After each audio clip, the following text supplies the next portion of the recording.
bandeko balandi ya chaîne Nabiso Océan du Congo mbote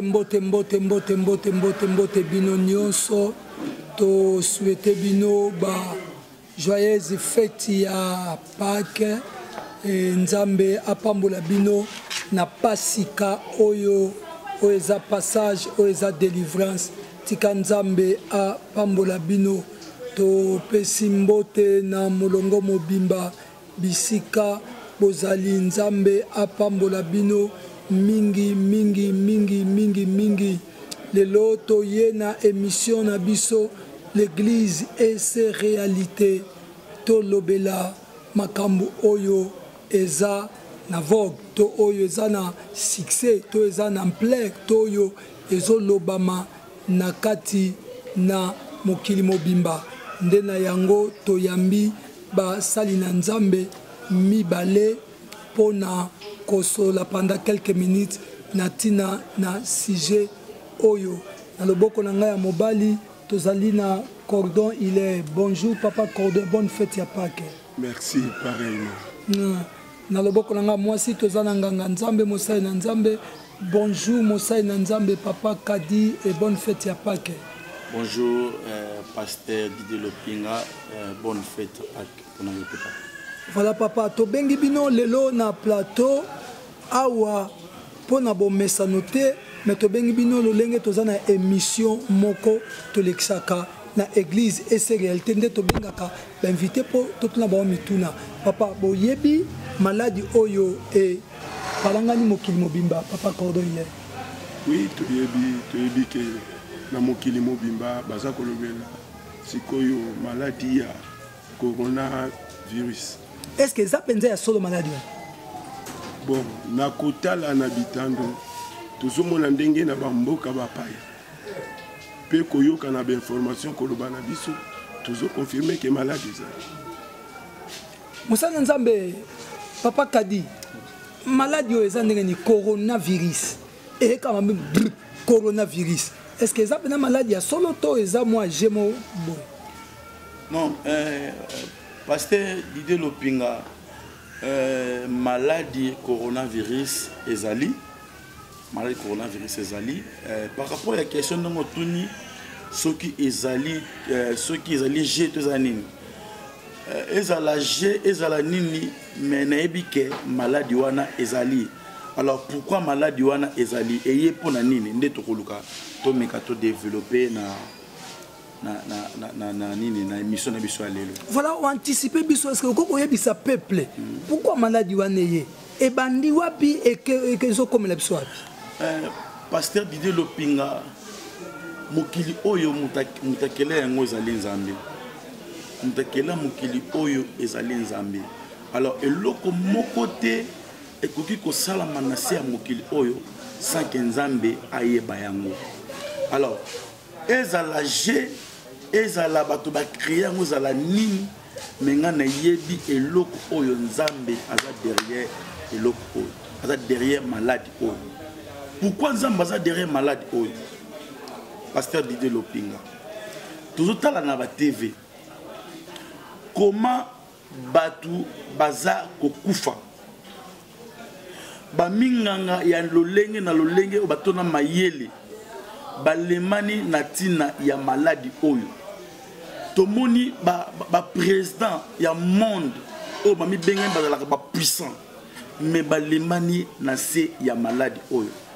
Pasteur Didier Lopinga na ebisio na se ya maladie oyo nzamba baza na sima maladie oyo pona kosilisa lolendo ya bato oyo bamonaka baza puissant nzamba linga talisa bango ke yende azali nzambe aleki bato nyonso tu na se ya mokili oyo. Pasteur Didier Lopinga donc pona yo maladie oyo hôtel compositeur nango nzambe maladie oyo nzamba aza na se ya maladie oyo pona kosilisa orgueil ya bato ya mokili oyo nzamba aza derrière maladie oyo pona ngai. Cordon olobi boni pasteur alobi pona ye maladie oyo nzambe yo olobi boni aza na raison ya koloba boye po eza na eloko moko te ekoki kokweya na mokili oyo soki nzambe apesi yango ndingisa kozala te. Tozoloba bongo mpona nini tango tokolanda makomiso totangi lokola livre ya Jésus 6 tobandaki komona ke ntango nyonso bana na Israël bazalaki kotosa oyo ezalaki maloba na Nzambe te tozalaki komona Nzambe kolivre bango po ntango maladi oyo ezoya ezobeta mokili mobimba mpona nini tokotala mokili ndenge ezotambola mokili ezotambola lisusu na baprincipe ya Nzambe te makambo mabe etondi mingi lelo bato balongi na baprincipe de Dieu bakoti na baprincipe ya bato ya mokili oyo eza ya Satana mutu aza kobala nyama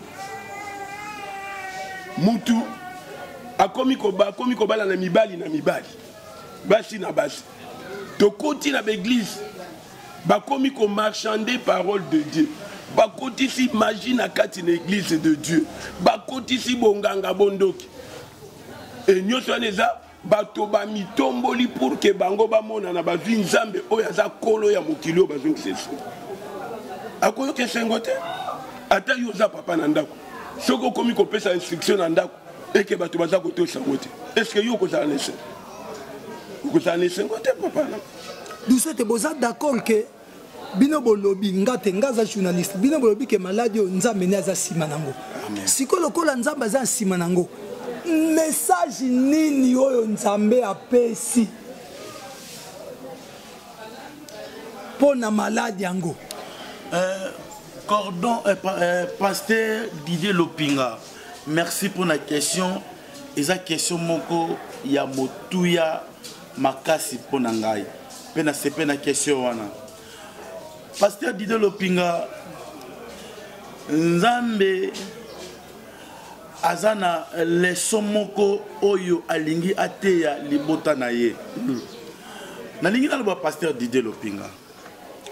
Lelo tous les bandeko baza partout dans le monde au bazali confiné lelo ekomi po obima esengeli bapesa yo mukanda moko mukanda wana eko permettre na yo okende na banque okende kosumba biloko kolia okende koluka eloko moko alors mukanda wana eza lokola accès ils ont permettre na mutu akende koluka quelque chose libanda mais yango na 666 papa sikoyo soki mutu na mukanda wana te oza confiné na kati ya ndako soki to na makomi ya Nzambe Bible zoloba boye tangu molimo na Nzambe kokende tangu la grâce ekozala lisusu te pa Pasteur Didier Lopinga mutu pas à la sauver mutu pas lia mutu palata esengeli azala na marque ya 666. C'est-à-dire quoi par rapport à la question de Pasteur Didier Lopinga Nzambe alingi ateya na monde entier que otozomo na lelo eza mukie par rapport ya oyo ekoya lobby. C'est-à-dire quoi batu nyonso tu esengeli ba yokanga peuple de Dieu. C'est le moment où esengeli na mutu a accepté Jésus-Christ Seigneur et Sauveur ya vie na ye. Parce que tokomi na temps oyo tozo kende vers la dernière jour de la temps de la fin. Bien-aimé esengeli na biso to accepter Jésus-Christ Seigneur et Sauveur ya vie na biso. Aujourd'hui la grâce de Dieu est là, l'esprit de Dieu est là. Bien-aimé ozomona bato basala masumba basala ba n'importe quoi. Mais tant que la grâce de Dieu est kozala lisusu te et kozala difficile pour mutu azala sauver. Alors pour olia, pour omela, pour lata et sengeli ozala na marque il y a 666. Alors c'est le moment bien-aimé, il y a quoi accepter Jésus-Christ, kotika ba n'importe quoi, kotika kindumba, kotika kozala PD, kotika homosexuel. Kotika yango nde tozomona na ba image Pasteur Didier ndenge cordon il est retour ba siko papa batu mibali na mibali bakomi ko balana plus grave Pasteur Didier Lopinga na ba église lelo bakomi ko balisa mobali na mobali mwasi na mwasi Nzambe na lola zo sepelate alingi abenda libota na matoi. C'est le moment ya kozonga na se ya makolo na ye papa na ebite wana eza bino po ngai nazondima nanu te ke malobo bolobi ke Nzambe aza kobeta libota na ye fimbo. Ok, tozwa ngo ndenge bolobi wana mais sikoyo wapi Eli na tango parce que maintenant nous nous trouvons devant Dieu de Baal et Dieu d'Astarté. Wapi Eli ba Eli o ya mankiona ba Eli o ya badio wapi Eli na tango mutakoko telema po aloba po na mboka o papa azawa ko luka Eli soki na kolanda maloba pasteur Kadi auti koloba Eli koluka ye na mikolo eza koluka vraie image de Dieu tolongwa na kati ya distraction mais to s'attacher na parole de Dieu puisque o ezande mbela nzamba zo sala na peuple na ye o ezande moyen nzamba utiliser pour que ba oyo bazana discernement ba yeba que non nzamba za ko reprocher biso azo benga biso tozonga pour que tozo vrai chemin oyo ko sala que tozo la parmi oyo tozo goûter déjà. Comment faire du monde aux autres? Ou qui se date anti-tétanique, anti-tétanique, antivirus, exact. Chloroquine? Chloroquine, yo qui bat bon babou. Maladie information na yo qui. Yo mais ma souki na Bible était. Et ba qui si ngwana bimi déjà. Mais ba me mango na bateau ba zakuna ba banda combien? Bango ba mela niti na États-Unis. Na okaki lobi mopanzi sango mo ministre ya santé azolo asoluka mutu azana ba moyen nyonso même prophétique même ya bonganga pona kusisa maladie alingi rendre riche mais ce qui m'a eza solution mutu yo nzamba inspiraki abimana ma ibacha suki ya lobi akotinda bango na poto il est grand il est moment il y a toluka vraie image de Dieu donc masubo batu babimisi eza ngolo kuta na lobia soki mutazana nzala azo keloka Goliath tango pese loka Goliath akotonda tango tonda yokani bato bazobe tozo ka 220 personnes na lelo na o bata atena Congo information ya masubo bazongo te ba memela bango to bango moko basuba ya bango bamela et bon toka depuis makambo masube combien de jours depuis ma campagne, mis combien de jours? Mais pourquoi parce qu'on continue à combattre ça, nombre la maladie? Bongo bato ba moni, papa bato ba moni souki na kati ya Bible, ba melima ilokuta? Na lingi na par rapport ya souki. Moni Bible zoloba na batangwa suka togo yoka o alubi kotongande Yesu, abi kotongande Yesu. Bible loba ngonyo surtout pasteur Didier Lopinga. Alors, essayez tout ça. Mais moi, on a 10 ans, où tu vas nous dire? Essayez, on a passer d'idée. Bible lobby, to boya, osali prophétie, mais tout ça nini, to examiner yango. Il y a lobby que Yesu nde abi azui révélation pas dans Nzambe. Oui, autant y comme Nzambe.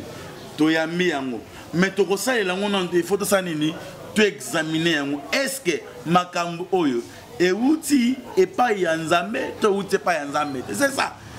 Pourquoi ça la paix? Parce que mon pasteur Didier, et l'autre sou qui est quoi qui comment ça a été quoi qui le 1er avril et le 1er avril c'est la poisson d'avril. Ah et quoi qui est le 1er avril? Toi bah tout emballé le 1er avril. Na kabouya. Non. Nzamba za wapi na kabouya. Le 1er avril il est pas que. Parce que tout le monde le 1er avril. Et tout le monde le 1er avril papa. Tobo yango dialobi que eza révélation outi pas dans Nzambe. Oui, tobo yango ndenge makomé lobby. Mais est-ce que et outi pas ya Nzambe le 1er avril. Ah, le 1er avril. Et quoi que le 1er avril? Papa. Bon répondre ngano po bazo sanga déjà kuna ke ta elingi ta ese kiti. Mais na goma mosa na Nzambe loko abino alali alobi a outi jeune ya 7 jours. Alobi que non, Nzamba alobi na ye to gêner des 0h minuit, des 0h, on est minutes. Tous ont prié à 30 minutes. Et puis, na 12h 3 minutes, tous na gêne ya osambela. Maintenant, papa, pendant quelques 1 ou 2 minutes. Voilà nyoso ezaka na tango suka. N'habitez, qu'est-ce que nous pouvons dire? C'est un message na ngai. Message na ngai ezaki Nzambe alingi ndi a corriger mokili. naye ko réaliser na livre ya Samuel. Papa, yo pour un message. Dans le livre de Samuel, 1 Samuel 16, chapitre 1er, verset 1, livre de Zolobaboui. Livre de Zolobaboui. Nzamba Zotuna Samuel, à quand cesseras-tu de pleurer pour Saoul? Car je l'ai déjà rejeté, afin qu'il ne règne plus. Mokili règne mingi na makambo ya mabe. Ata tobeleli nzamba arrêté en retraité où il a un chantiment. Message nange ezaki peuple dédié à zonga nanzela. C'est-à-dire tout le monde a némita mazole la pour un peuple dédié à rappeler nzambe nenga lobaka na bana Israël. Alobi peuple de Dieu soki boko tambola na masum na kopanza bino. Effectivement tous ya kopanza tamba pekisi l'église sangana te c'est que pas panza biso. Mais est-ce que vraiment Nzambe peut qu'on dit ma église sanganate on a pas Nzambe ça va papa au rôle alors ba ki en peuple atamboli malamu te ya on Nzambe peut pandi la disque il faut tozonga na nzela tango peuple azongi na nzela Nzamba longoli bango azongisi bango na sela ya loboko na ye c'est-à-dire peuple de Dieu message nazo pesa yo ezaki zonga na nzela boya masumu kota kati na nzambe po yenda za refuge mokilo eza ya nzambe kotambola na makanisi ya bato te tambola nde na makanisi na nzambe atako mopepe oyo ekoya lolenge nini ekomona yo te naza ko informer que mopepe eza kanda ya nzambe ki seza te mais bato bazo continuer ba oyo bokumisaka o bango nde bakreaka bango nde basalaka bango nde banzambe ya se corona bakoki ete mutu akokoka korona eza kaka nzambe soki tozongi na nzela te tokonyata mafi confinement eye kosauve yo po bomba na te me po koto oluka nde elongi na nzambe vanda na ndako luka elongi na nzambe ndo kobikisama message na ngai napesi na peuple congolais to na peuple ya monde entier yango wana nzambe apambola omosala nzambe papa olobi nini papa ba message ye donc ndenge ezali ya bible écoute lobi bina toboteyaka biso bible lobi ke même mutu moko asambeli nzambe akwa do ti siko mutu asambelaka te non nani pasteur Didier Lopinga omoni tozoboya ba message te parce que basoya na kombo ya Yesu tozoboya yango te mais bible lobi so toyoki yango tosala nini to examiner yango mais lo nangi naloba neza papa Didier Lopinga na kati ya bible oyo nzamba bomba ata eloko moko te yango naza koyesa bana na nzambe totanga makomi na nzambe nde okoyeba tokomi wapi tozokende wapi nyonso tu eza na kati ya makomi na nzambe. Oui, opesi prophétie parce que naza ko informer yo eza na prophète moko lobi ete kalaming te baki na auto na mois ni to na mois ya avril to na mois bi fin du monde eza na avril awa musa lobi yango abi nzamba ebisie que na avril awa fin du monde donc makambo aussi na avril awa eza taboiko eza ya lobi mais bible makambo nyonso tu eza na kati ya bible awa peuple de Dieu totanga makomi na nzambe nde okozwa bosolo nalingi naloba par rapport ya ba église Nathan nalingi ma par rapport ya ba église bien aimé dans le Seigneur nalobi awa na se ya makambo nyonso tu leso ya nzambe ezali bien aimé l'église eza ba bâtiment te mais l'église c'est toi parce que yo moko nde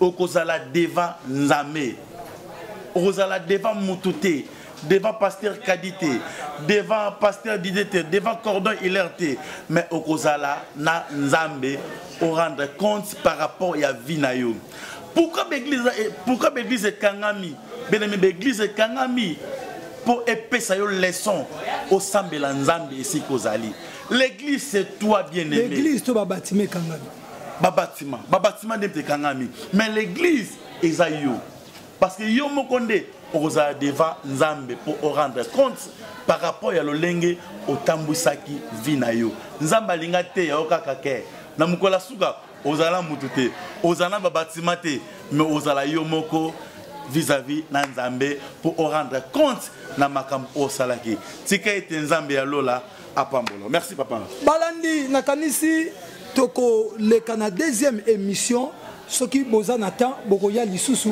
pour tout le parce que to kati par rapport ya temps coronavirus basai na nzambe balobi bango nde malobe utla munoko na bango nzambe aza na sima ya makambo wana tika nzambe apambola yo Foska Dikese de tous les temps nzambe apambola yo l'homme sage Florent Nitungolo nzambe apambola yo papa Ozena mama Chantala yao nzambe apambola yo océan de la presse nzambe apambola yo église mobimba la gloire de l'Éternel Fariana ma fille bisika bozali nzambe apambola bino liloba mbote pona famille olobini papa mbote moko oui na pesi nano église universelle ya Jésus mbote en plus tonga na biso ya la gloire de l'Éternel oyo ba permettre ki biso to représenter bango lelo pona kolobela coronavirus et puis libota nanga mobimba na pesi bino mbote boye bakaka monde entier ki kombo moko ezali likolo na ba kombo nyonso ezande kombo na Yesu to tombola ye to komona lobiko amen na ngai na profiter na pesa mbote na église mobimba batu nyonso to ba partenaire na biso na poto tika ete kolo na biso a pambola bino nazo profiter na souhaiter joyeux anniversaire na madame nangai mama Rachel joyeux anniversaire bi kena linga ko mingi tika ete nzambe a pambola yo apambola yo abatela yo ozala toujours na côté nanga Consolate Andriana akasi ba nanga nzambe a pambola bana la gloire bebi combien na linga bino mingi tika ete nzambe na biso a pambola bino mingi. Bye bye, merci. Ce qui va se faire une émission, Nzamba Pambola Bino, to sisi awa famille Mpinga nyonso mbote, famille Saya pe nyonso mbote, benga biso soko sepela ko zole kana so en direct 09 98 74 29 07. Wana numéro na biso okuta biso pe na WhatsApp, toza na groupe o tozo banda déjà ba intercession, Nzambe a Pambola Bino na simabili toza ki na ingénieur de son Kabuya. Toko kutana ayo